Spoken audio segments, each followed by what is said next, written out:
visiting Tuol Sleng today. I saw foreign visitors. And I came to study more with my brothers and sisters and also took the opportunity to record a video to share with you. Just hearing the word Tuol Sleng and this barbed wire fence, I believe you really know that this is Tuol Sleng prison, or we call it the Tuol Sleng Genocide Museum. Please come and visit with me. This is the barbed wire fence of Tuol Sleng prison, which is located on Street 113 in the center of Phnom Penh. Originally, in the 1960s, it was Chao Phan Hia Yat High School, which had two educational institutions, Tuol Sleng Primary School and Tuol Svay Prey High School.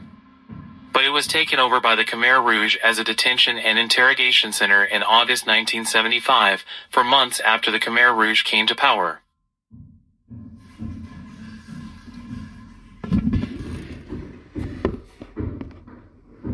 One of the most important security departments in the Democratic Kampuchea regime was known as the 21 Security Department. The letter S, representing the word for security, and the number 21 was the last two digits of the ICOM, walkie-talkie, number of Comrade Nat, the former head of Department 21. This security department was located in the southern part of Phnom Penh, in the Tuol Svay Prey district. Department 21 was used to detain, interrogate, torture, and kill prisoners who were sent here after the middle of 1976. Not a single prisoner was released from this prison. Out of about 14,000 prisoners, only about 12 survived after the fall of the Democratic Kampuchea regime. These prisoners were spared because they had special qualities that were useful to Department 21. Some of them were painters, watchmakers, and sculptors. Department 21 was the former Chao Phan Hia Yat High School, built in 1962. The prison was located on a plot of land measuring 600 meters long and 400 meters wide. Behind the school fence were two thatched buildings that housed the primary school, Tuol Svay Prey. All these buildings formed the 21 prisons during the Democratic Kampuchea regime. The 21 prisons were surrounded by a galvanized fence and barbed wire with electricity. The prison complex consisted of 4 large buildings. The classrooms on the ground floor were divided into smaller rooms measuring 8 by 2 meters. The first floor classroom, measuring 8 by 6 meters, was used for holding prisoners.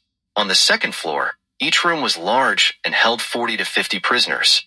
One room was used as the office of Dutch, the prison director. Another room was used as an office.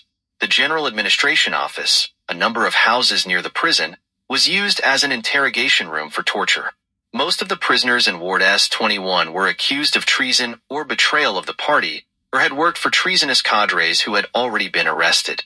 For some time, the leaders of the Communist Party of Cambodia had become increasingly suspicious and distrustful of their own cadres and troops.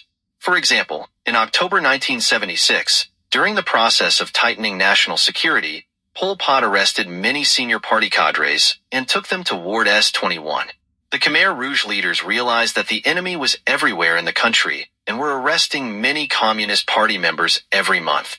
In addition to the Cambodian prisoners held in Tuol Sleng prison, there were about 400 foreign prisoners, most of whom were Vietnamese prisoners who were considered to be undercover agents, KCB. The staff of Ward 21 also became prisoners there for reasons such as laziness in preparing documents, damaging machines and other equipment, or beating prisoners to death without permission during interrogation. Most of the confessions in Ward 21 were false because most of the prisoners had not committed any serious crimes, and the prisoners confessed only to escape torture. The regulations in the 21 prison are posted on the wall in the prison compound. The prison rules in the 21 prison include 10 points. First, ask questions and do not divert my questions. Second, do not solve the problem by using this or that excuse according to your own ideas, hide it, or deny it. Third, do not act stupidly and do not understand the problem because you dare to oppose the revolution. Fourth, ask immediately and answer immediately. Do not hesitate for a minute.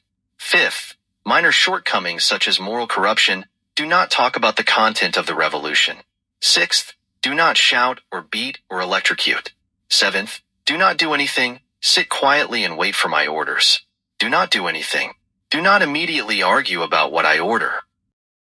Brothers and all friends, now that you have entered the premises, you will see a ticket counter and a ticket checkpoint. For foreign visitors, the entrance fee is $5, while for Cambodian visitors, students, it is free. And if you want to know more about the history of Tuol Sleng Prison, you can hire a tour guide at the museum or rent a headset that is available in more than 10 languages. You can see it here and rent it. It has Chinese, English, Japanese, Korean, and everything else. The cost of renting this headset is $5. You can see that these are tourists who ride on a scooter, and most of them are European and American. There are also some friends who are guides who bring guests to visit.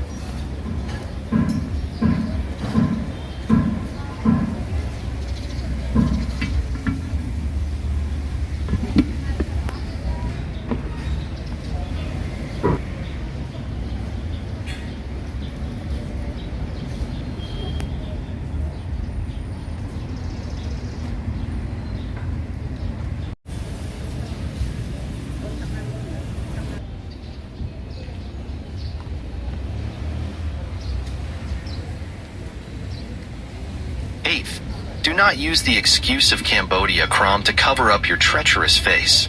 Ninth, if you do not follow all the above orders, you will be whipped and electrocuted for 1 day.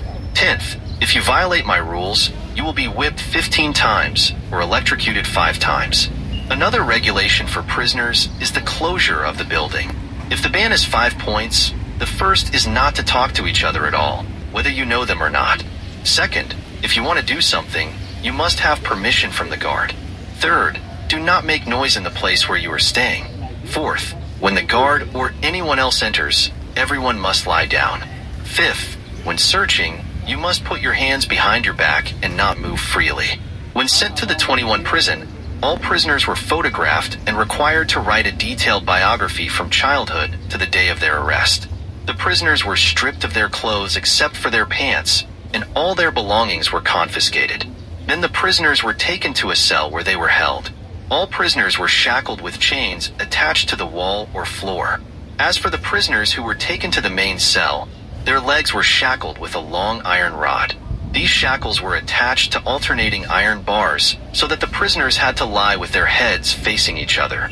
The prisoners had to sleep directly on the floor without a mattress, mosquito net, or blanket. The prisoners were told not to talk to each other. Mr. Van At, a survivor, described his life in the S-21 prison. In the 21 prison, I was shackled with a long iron rod with more than 30 other prisoners. The Khmer Rouge gave us 2 meals a day. All prisoners received a ration, 4 small spoons of porridge and mixed vegetables and leaves. Talking was strictly forbidden. If anyone wanted to sit up or drink water, they had to ask the guard's permission first. Doing anything without the guard's permission would result in a severe beating. They made us take a bath every 4 days. They would take a hose and throw it from the door. If we were far from the door, we would not get enough water. Every day, prisoners were brought in for questioning, and some were never seen again. But we saw new prisoners being brought in to replace them. At 4:30 in the morning, the prisoners were stripped naked for the guard to inspect. The guard had to check if the handcuffs were loose or if the prisoner had anything that could be used to commit suicide. After a while, many prisoners committed suicide. Therefore, the guard had to be very careful in checking the handcuffs in the room. The living conditions in Ward S-21 were so dirty that most prisoners developed scabies and lice. There was no medicine in the prison. The medical staff in Ward S-21 were not properly trained and only treated to delay death. However, after being severely injured during interrogation, prisoners were blindfolded and taken from the detention center to the interrogation center. The guards did not allow prisoners to talk to each other. Moreover, different groups of people were not allowed to communicate within the prison. Many brutal torture methods were used with prisoners held in the S-21 prison to obtain confessions. Sometimes prisoners were beaten with sticks and electric shocks or electrocuted. Other torture methods used in the 21 prison included lighting cigarettes, forcing them to eat feces or drink urine, having needles inserted into their bodies, or being hung upside down by their hands for a whole day, or being hung upside down with their feet up and their heads down. Some prisoners were stabbed with knives, or had their noses covered with a bag. Other methods such as pulling out fingernails and pouring alcohol on them, or being immersed were used to extract confessions.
Some prisoners died during the torture of female prisoners, tortured by stripping or forcing them to strip naked. Some female prisoners were raped by interrogators, even though sexual assault was against the policy of Democratic Kampuchea. Interrogators found to have committed this act were executed. In the confession, prisoners were required to describe their personal history. If they were party members, the exact date of their entry into the revolution was given, and the work they had done was described. Then, the prisoners were required to describe their treacherous acts in order. On the third day of the confession, the prisoners were required to describe their failed conspiracy or other treacherous conversations. At the end of the confession, the prisoners were required to write down the names of their other teams. Traitor networks, which were friends, colleagues, or people the prisoners knew. Some confessions listed up to 100 people involved. Most of those named on the list were taken for questioning because the torture at Ward S. 21 was so brutal that prisoners often confessed whatever they could think of, even if the answers were wrong. About 1,000 staff work in 21 departments, of which about 400 are general staff, including vegetable growers to meet prison needs. In addition, there is a prison labor force that works.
Tuol Sleng is a museum in Phnom Penh commemorating the genocide in Cambodia.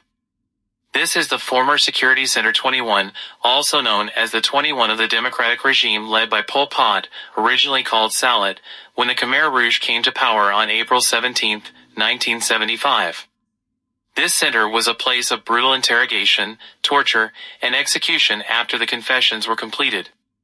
This means that when the prisoner confessed, he had completed the confessions and was killed at once. On the day of liberation, January 7, 1979, the party and state organized a collection of evidence from Center 21, such as photographs, film, confessions of victims, torture equipment, leg cuffs, and the bodies of 14 victims, and also cleaned and put on display for national and international visitors to visit. The Tuol Sleng Genocide Museum opened its doors on the day the People's Revolutionary Court of Cambodia held a trial to try the leaders of Democratic Kampuchea, Mr. Ieng Sari and Q Samphan, on the 19th of August, 1979.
Children were divided into groups by the Khmer Rouge based on physical appearance, not by age.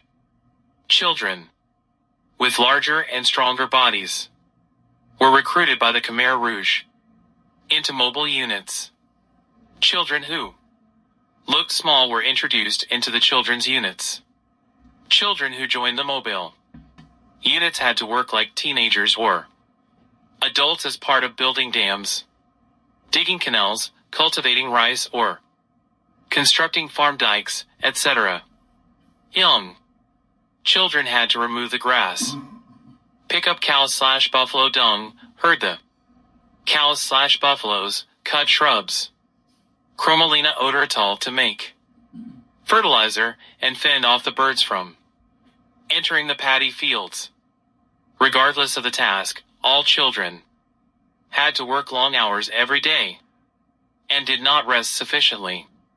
Moreover, all children received very little food rations and, as a result, many fell sick or died.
This uncle recounts his childhood during the Khmer Rouge era, as shown in the video.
người ở đây đi đi chui thấy bữa ta mà thôi thôi dạng tao tao mau biết và chặt tao thì mai hồ chung là nhá hàng phần làm điều kia thì nó tặng bằng luôn họ nó về một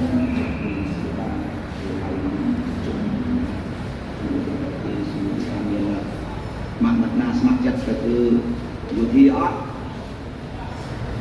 là từ ớt hiền là từ hiện chân từ ớt hiền mà đối với ớt hiền chặt đau đau là làm người việt hoặc bị người hoặc vuốt to ba cái cái từ từ mà rồi cái bộ nó cái hai đại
Tuol Sleng Genocide Museum, one of the 3 departments of the prison, and including the staff working in the office of the 21 Department.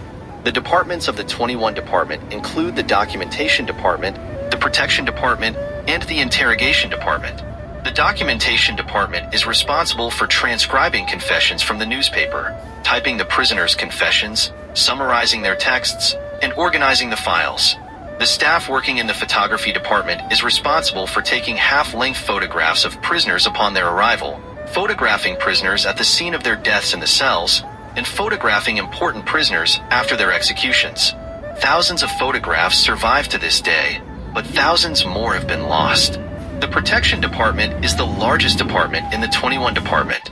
The security forces in this department are mostly teenagers. Most of the security forces have difficulty obeying the strict orders of the department. The security forces are not allowed to talk to prisoners, ask them their names, or beat them up. The security forces are prohibited from peeking into interrogations and must strictly adhere to the 30-point rule that prohibits lying down, sitting, or leaning against the walls while on duty. The security forces must walk around and inspect everything with the utmost care. Any security personnel who committed a serious crime were arrested, interrogated, and then executed. Most of the workers in the 21 Department were very afraid of possible crimes and feared torture and execution. The interrogation units were divided into 3 groups: the hot group, the cold group, and the harsh group. The hot group, sometimes called the catch group, could torture during interrogation. On the other hand, the cold group, sometimes called the kelp group, was not allowed to use torture in interrogation. If the group could not get a confession from the prisoner, they were sent to the hot group, the harsh group. In serious and important cases, the interrogation lasted for a long time, sometimes continuing into the middle of the night. The interrogators could read and write and were generally over 20 years old. Department 21 was under the control of the Ministry of National Defense, led by Sun Sen, known as Myth Q. Before joining the Communist Party of Cambodia, Sun Sen had studied in France and worked as a teacher. It should be noted that Comrade Sun Sen was originally from South Vietnam. Namely, he was born in Tra Vinh Province, which in Khmer is called Pria Trapeang Province. Senior leaders in Department S-21 included Dutch, who was the head of Department S-21. Kim Vat was the deputy head of Department 21. Mam Nai was the deputy head of S-21. Hong was the commander of the guards. Deputy head of Department S-21 was the commander of the guards. Chan was the head of the interrogation unit and Pon was the interrogator. Pon interrogated many important prisoners, including Keo Mies, Ne Saran and Hunim and Phok Chai. These were all former teachers. Most of the prisoners were held in Department S-21 for 2 to 3 months. However, some senior Khmer Rouge cadres were held in Department S-21 for months and gave hundreds of pages of confessions after being brought to Department S-21 for 2 or 3 days. All were brought for interrogation without any concern for the truth. All prisoners had to confess that they were traitors to the revolution and had committed crimes. The interrogators recited that after the interrogation was complete, the prisoners would be taken to be destroyed, a term used in the Democratic Kampuchea regime instead of the word killed. In the first years of the operation of the S-21 prison, the bodies of prisoners were buried near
Tuol Sleng Genocide Museum, one of the 3 departments of the prison, and including the staff working in the office of the 21 department. The departments of the 21 department include the documentation department, the protection department, and the interrogation department. The documentation department is responsible for transcribing confessions from the newspaper, typing the prisoners' confessions, summarizing their texts, and organizing the files. The staff working in the photography department is responsible for taking half-length photographs of prisoners upon their arrival, photographing prisoners at the scene of their deaths in the cells, and photographing important prisoners after their executions. Thousands of photographs survive to this day, but thousands more have been lost. The protection department is the largest department in the 21 department. The security forces in this department are mostly teenagers. Most of the security forces have difficulty obeying the strict orders of the department. The security forces are not allowed to talk to prisoners, ask them their names, or beat them up. The security forces are prohibited from peeking into interrogations and must strictly adhere to the 30-point rule that prohibits lying down, sitting, or leaning against the walls while on duty. The security forces must walk around and inspect everything with the utmost care. Any security personnel who committed a serious crime were arrested, interrogated, and then executed. Most of the workers in the 21 department were very afraid of possible crimes and feared torture and execution. The interrogation units were divided into 3 groups: the hot group, the cold group, and the harsh group. The hot group, sometimes called the catch group, could torture during interrogation. On the other hand, the cold group, sometimes called the kelp group, was not allowed to use torture in interrogation. If the group could not get a confession from the prisoner, they were sent to the hot group, the harsh group. In serious and important cases, the interrogation lasted for a long time, sometimes continuing into the middle of the night. The interrogators could read and write and were generally over 20 years old. Department 21 was under the control of the Ministry of National Defense, led by Sun Sen, known as Myth Q. Before joining the Communist Party of Cambodia, Sun Sen had studied in France and worked as a teacher.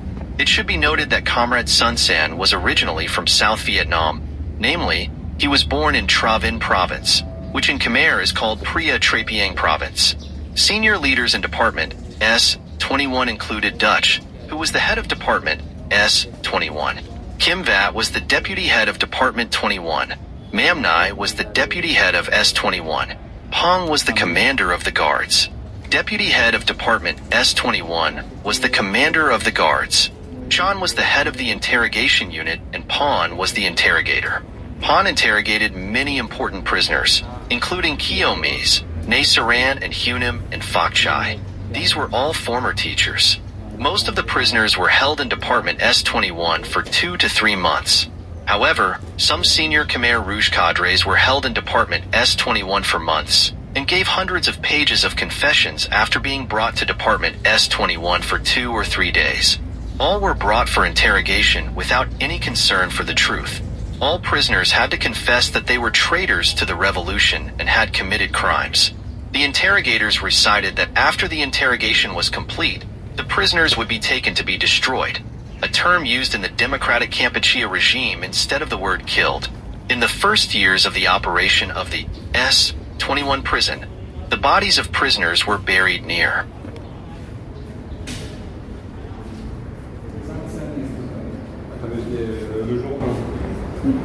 Le premier jour, c'est le 17 avril ici. C'était quand même juste le lendemain qu'on a fêté pour 3 jours. La fête de Nouvel An Khmer. Ils ont pris d'ici le lendemain matin. On était contents, oui, à l'époque. Ouais. C'était quand même libéré, c'était la paix. Tout ça, c'était des soldats, des femmes et des jeunes. C'était au début, c'était la fête.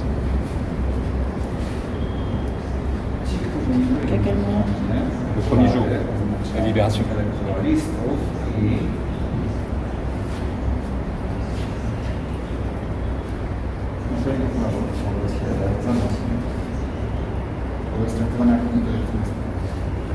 C'est la première fois ici.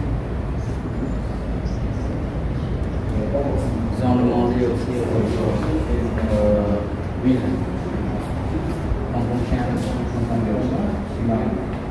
pas d'abord pour quitter de la ville, la maison.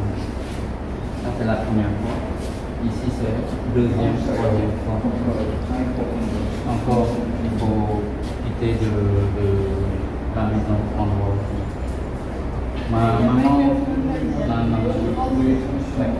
ici, on fait une passion de toutes les villes.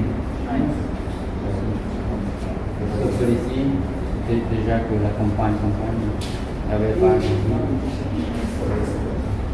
C'est tout que ici, c'était des bâtiments qui étaient là, des villes. Sinon, voilà, c'est comme d'où ma mère. Avec sa famille, elles étaient ici quand même. Après, sa mère, qui était partie du nord, elle est partie du sud avec les... Est-ce qu'ils séparent les familles? Oui, séparés. On s'en avait pas même. Après, elle a changé aussi d'autres côté ici comme discours. Avant, au début, c'était ici à côté. Elle a dit qu'elle a fait de comme double ici pour la deuxième fois. Après la fin de la guerre, elle se retrouve ici dans Phnom Penh. Ça s'attend ici, dans Phnom Penh. Elle avait dit aussi, elle voulait toujours aussi retrouver sa famille. Comme elle voulait quitter de l'endroit, il y a des soldats qui m'ont tapé derrière, en battant tout à fait derrière pour pas aller pour rester là. 2 mois, elle ne voulait plus quitter l'endroit, elle voulait plus retrouver. Ça a raconté aussi, elle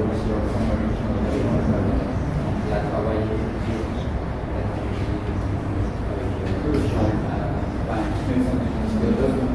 Les habitants dans le communauté des hommes blancs, des femmes, beaucoup de sinon. Des yeux comme vous, avec des lunettes. Les soldats ici, toujours comme un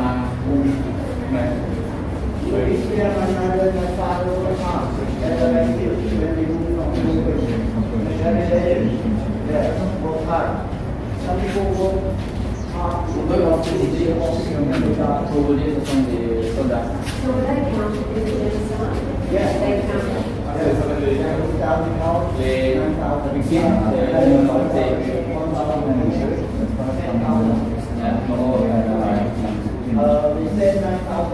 Les ministres de défense, national défense, qui a l'armée, la famille de lui, sa famille.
quand même pour les banques, ça remplace les animaux. Je ne voulais pas utiliser les animaux, les vaches, les bûches, parce qu'ils ont dit les vaches et tout, c'était pas comme nous, les hommes. On savait que on est à droite, on est droit. Parce que toujours les animaux, il faut taper, tout ça. Mais c'est les hommes, ça remplace les vaches.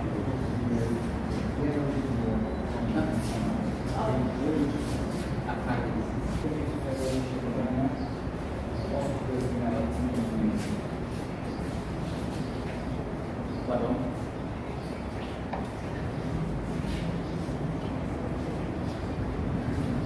Nous, on ne savait pas pourquoi le propos sur la culture, les bas qu'on mange au début, on a bien mangé. Ils ont demandé un peu.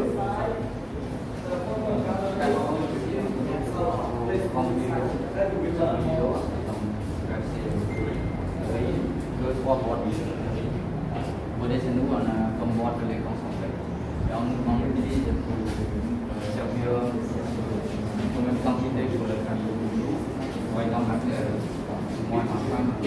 Ladies and gentlemen, this is the photo taken by the photo regime. This is the daily living standard of the people. It is super different from the living standard of the people in the country during 75 to 79.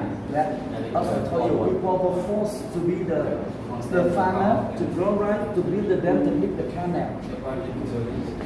10 to 12 hours a day. Yes, my brother at that time was around 7 or 8 or 9, 10 years old. And they were separated, easy to brainwash, and then was forced to work on one of his shop. At least collect the buffalo seeds or the trap seed for the network fertilizer. And my parents did that. And they were only limited to eat the food. I can tell you, I told you already, about 2 million people died because of that. Do not think yet. Cambodia people die from the killing field only for that. No. Die more than the reason and killing field died because of too much labor force, starvation and disease. And then look at this lady, the man on the very left side, who is maybe getting this? There. The greatest master, Pol Pot of Philosophy. I told you already, when did he die? How could he become a leader? When did he die? What I told you already. And Son Sen, the Minister of National Defense. Do you remember what I told you about this man? Son Sen, Pol Pot suspected as Vietnamese spy. And then Pol Pot sent 10,000 soldiers to capture the entire family and then kill Son Sen and the two daughters and young granddaughter of Son Sen were brutally left by Pol Pot soldiers and cut off the head after. And then these two men died before the special court was established. And then only the 5 remaining leaders were captured. You will see their photo. And here, the president of this prison, S21. Yeah, he was responsible about 20,000 people, men, women, foreigner, politicians, soldiers, journalists, and so on. Here, this is the entire government. Pol Pot, Munji, Inzri, and Son Sen, they were the foremost powerful men of this region. You will see their statue at the end of the building. And these two men, Von Ven and Von Tuol, were both suspected as Vietnamese spies. They were captured, CIA. They were captured and killed after them. They were from this government. Yeah. And the group photo, that photo soldier arrived in the city. The people, they were so happy to see that this soldier will come to see the civil war in Cambodia. And a few hours later, the people were forced to leave to the countryside this way. Only walk, no food, no water, and proper transportation. And the soldier and politicians were captured and killed outside the city from the public and the king government. And I want to show you the this area on the top of the mountain along the Thai border. And the people in this area still believe that Pol Pot was a grand leader, is still a grand leader of Cambodia, as I told you. And the clothes that Pol Pot, that the children, 5 children tied to escape the killer that killed 14 people. But do not expect the clothes that the same as the clothes you're wearing. Super smelly, super dirty and disgusting. And the uniform of the government that Pol Pot designed for his regime, ladies and gentlemen. The uniform with the scarf to soldiers. This is the uniform of the Khmer society that they dress the farmer. The scarf used by the farmer at the countryside mostly, that was saying that the farmer is a holy man, the honest man of the society. That is why Pol Pot neglected the scarf with his uniform. But do not expect that the scarf belonged to Pol Pot regime. No, the genocide regime. No, the scarf used by Cambodian people more than 8,000 years ago. If you visit Siem Reap, on the curve on the wall, you will see that Cambodia carried a scarf 1,000 years already. And Pol Pot designed the uniform with the scarf. And here, these are the young prison guards. The young prison guards that Pol Pot government recruited to be the soldier, the security guard, and the killer of this region. What are the 2 main conditions that they will capture with this to be the son of the government? What are the 2 main conditions? Very easy question. In order to be the soldier, the killer of Pol Pot government, there must be uneducated people, there must be very poor people. That is the 2 main reasons. Why? Easy to brainwash, easy to assign them to do anything in the government. They are the former prison guards of this prison. They were between 14, 15, 16 and 17 years old, while the prisoners were around 30, 20, 50, 60, 70 years old. What did this young prison guard call the victim? During interrogation, torture, and so on. This prison guard called the prisoner that motherfucker dog or motherfucker blind. And the prison guard and the prisoner called this young man respectful comrade or respectful brother. Ladies and gentlemen, you can move around. You will see more photo of the prison guard, the victim, and the prisoner around, ladies and gentlemen.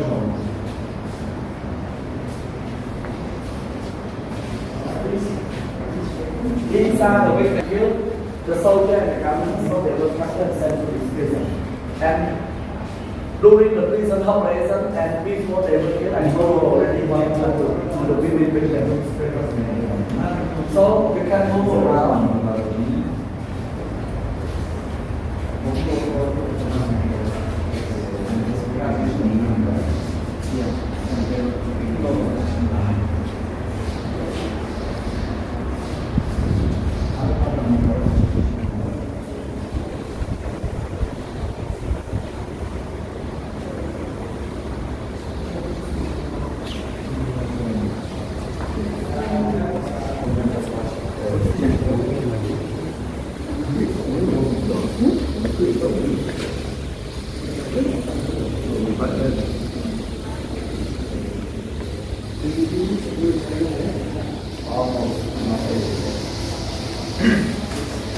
For the first time, I could not do it after. I cried a lot.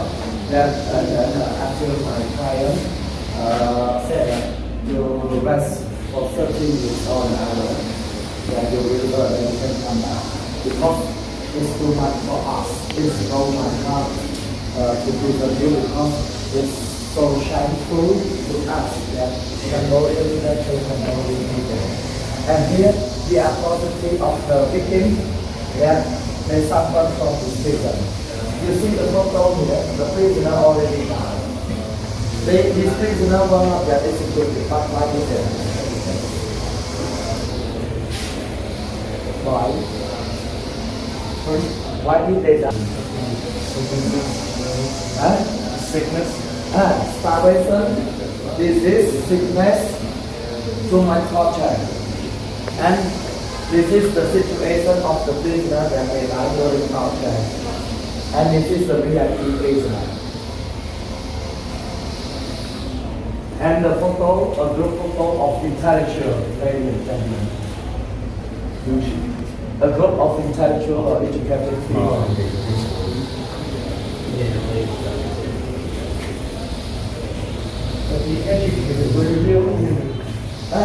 The enemy of the communist revolution. But can you tell me how could the government of Pol Pot identify who were educated people? How could they identify and reveal that? Oh, this man is educated, this man is doctor, this man is lawyer, so on. How could they identify? Very easy question to answer. One thing, one answer to read. Yes. Sometimes they test the people that who were the former government officers. Raise up your hand. The government, our government need you to go back to Brooklyn and we will double pay you monthly with the same position. You happy to hear that? Everyone happy. That's all. One more thing, they notice about how the people speak and communicate and the sentence structure. And they can notice about some people that wear the glasses. That's it. And the people that have the soft skin, white skin, and so on. And some people, the entire family is wrong.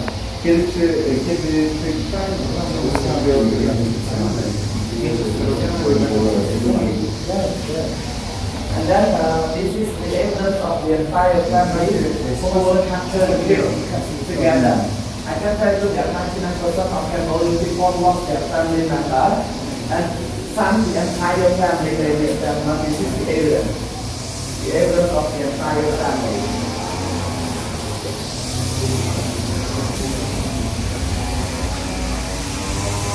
Everyone, please hear. This is the record of families that I want you to take a look and make an opinion. What is lady and the son? This lady and the son was family of one man. And the leader came from the so-called order to be not only the husband, the wife and the son was the true leader. He was smashed the head against the tree and the tree and the living they would call you back and so on. And I want you to change the other children photos, please. These are the children photos.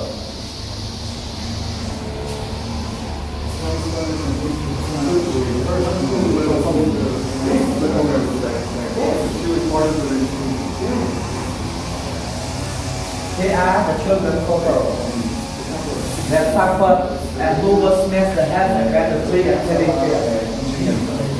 here. And the photo of the women and young girls in that church.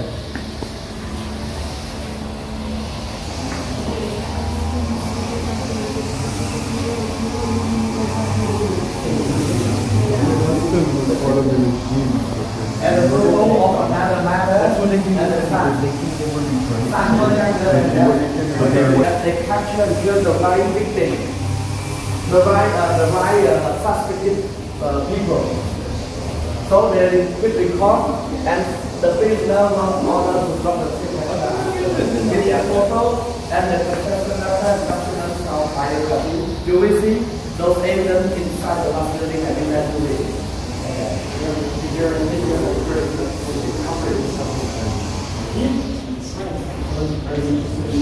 And then everyone, look at this. These are the foreigner photos. A few foreigner photos from India. They were KGB. And here, also met David Scott, David Boy Scott, John Huss from England, and Kerry Hamid from New Zealand. They were accused and suspected as CIA, but they were not opposed. But because of torture, they accepted the CIA. And then This New Zealander was forced by God to drop the name of this boss. Who was your boss? Tell me. If you do not want to get another torture. In order to avoid the torture, a New Zealander agreed to drop the name of this boss. He didn't recognize the fake confession. You will probably laugh. Mr. Curry Hamil remember one man from the US, and he dropped the name of that man to test Mr. Good knowledge to whether he recognized that man or not. What is your expectation of this man's confession? I think you will laugh. The US president? No. He said that Colonel Sanders is my boss. The owner of the KFC. And Mr. Good believed that Colonel Sanders is the chief of CIA, his boss. And Mr. Good kept this man in court through Mr. Something for court and everything. You will see his confession and biography. A New Zealander. But so he wasn't killed, or was he? He was killed after that. He was sent to the killing. Huh?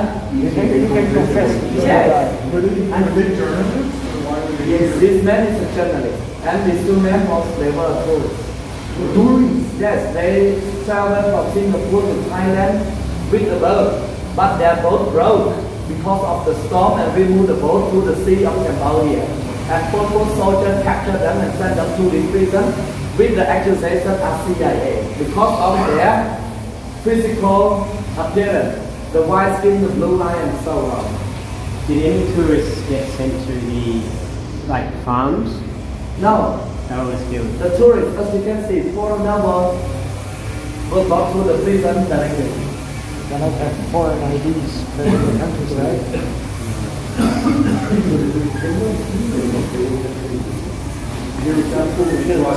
Confess and sent to the killing field after. You saw their boat at the killing field. Now you see the owner of the victim burned.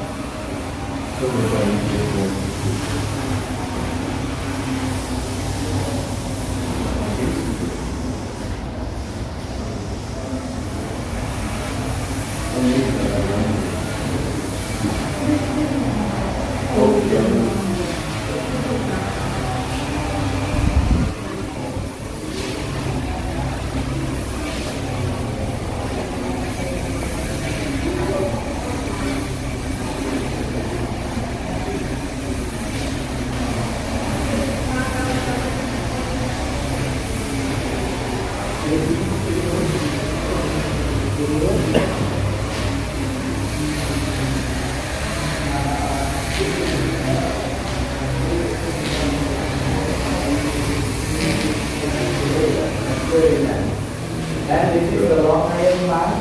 Yeah, they used to lock the leg of the women and the younger teenager during detention inside the student classroom of the second floor.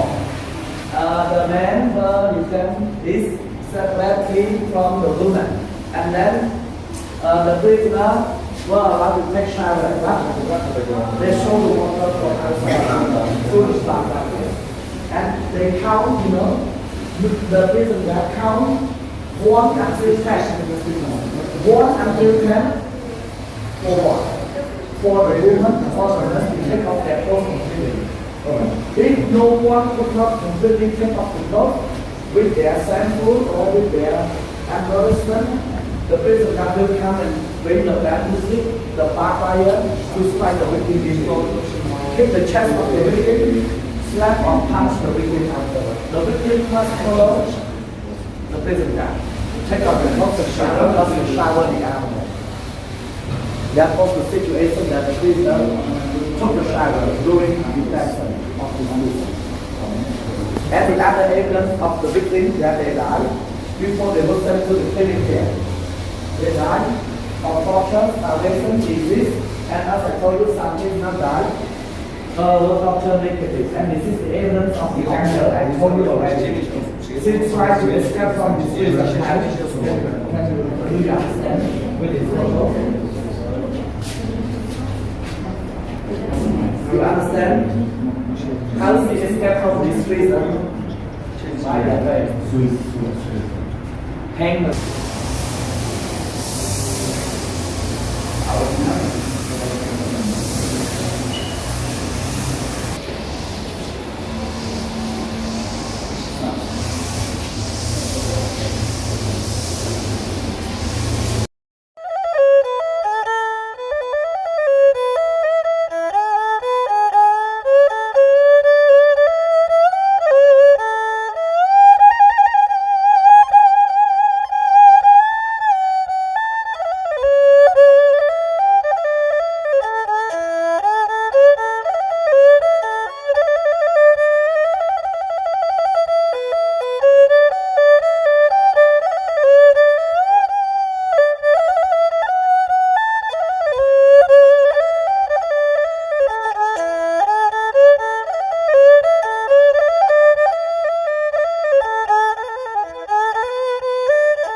pictures that saved Bu Meng, one of thousands of people who suffered at Tuol Sleng, the main prison and torture house of the Khmer Rouge.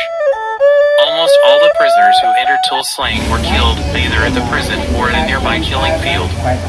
Only Bu Meng and a handful of others survived, and so his story stands for those of all the others who died in silence.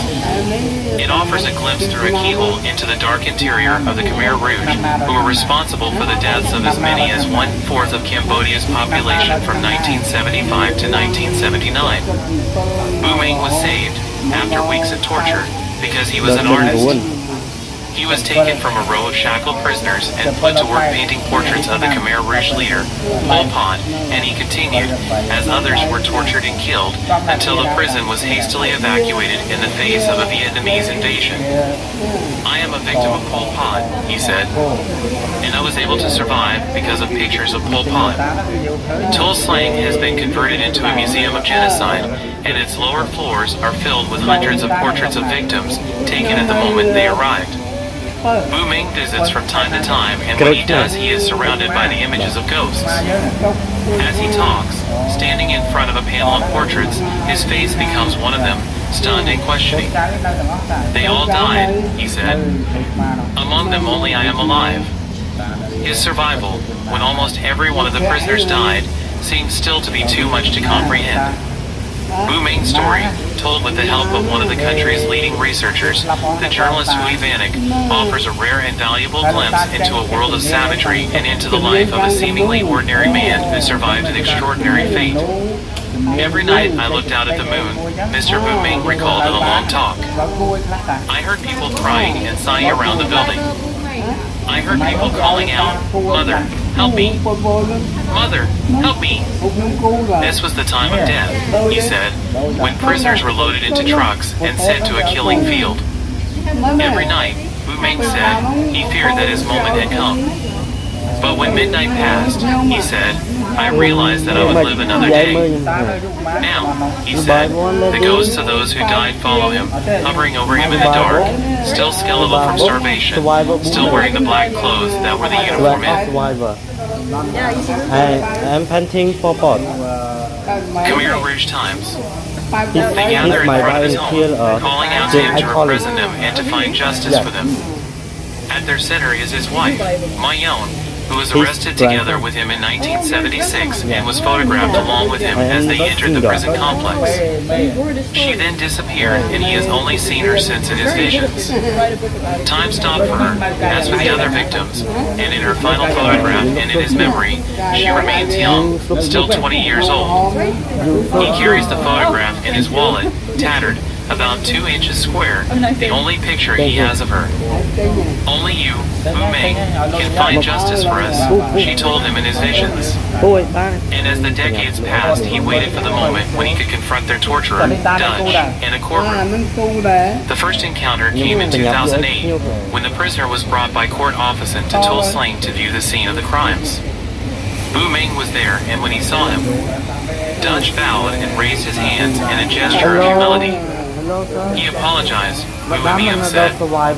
He asked for forgiveness. He said he was sorry that the Khmer Rouge had twisted his mind to do evil things to the Khmer people. Bu Meng said he responded with courtesy, but was unable to forgive. It was a stance that Dutch took during his 9-month trial in 2009, admitting his guilt, asking for forgiveness, but claiming that he was just one link in a chain of terror which everyone struggled to survive. This defense, put forward often by former Khmer Rouge cadre, is accepted by many Cambodians, possibly because it is easier to forge than to continue to wrestle with the pain of the past. But as the trial progressed and the stories of sadistic and gratuitous cruelty accumulated, it became harder to accept this defense. In one passage of the book, which he also recounted in the courtroom, Bu Meng talks of a teenage guard who brutalized an old man who lay asleep in chains. He stamped on the chest of that old man again and again, Bu Meng told Hui Vanek. Did not know why he did so or what was wrong with that old man. I heard that old man groaning as his mouth bled. Soon afterwards he died. When Bu Meng finally took the witness stand and confronted Dutch, it seemed that the words of his wife were on his mind. A copy of the portrait he carries with him was displayed on the courtroom monitors. When the judges asked him if he wished to address the defendant, he had only one question. I really want to ask this question of the accused, he said. Where was my wife killed? If he knew, he said, he could say prayers over her bones. Invited by a judge to respond, Dutch said he did not know but supposed.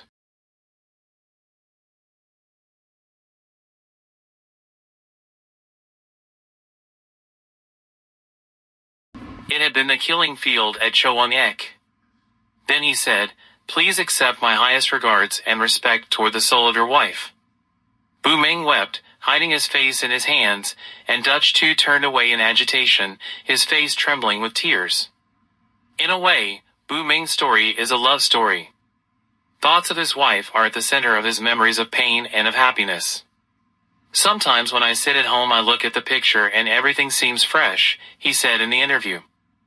I think of the suffering she endured, and I wonder how long she stayed alive. But his memories also carry him farther into the past, to a time before the horror, when it was possible for him to hope. I have a new wife, but I still miss my first wife, because for everybody, the first love is the most important. At that time we were still a young boy and girl together. This is still the best memory and I'll never forget it, our honeymoon. After the wedding, that was the day of our honeymoon. We slept together. It was a perfect day.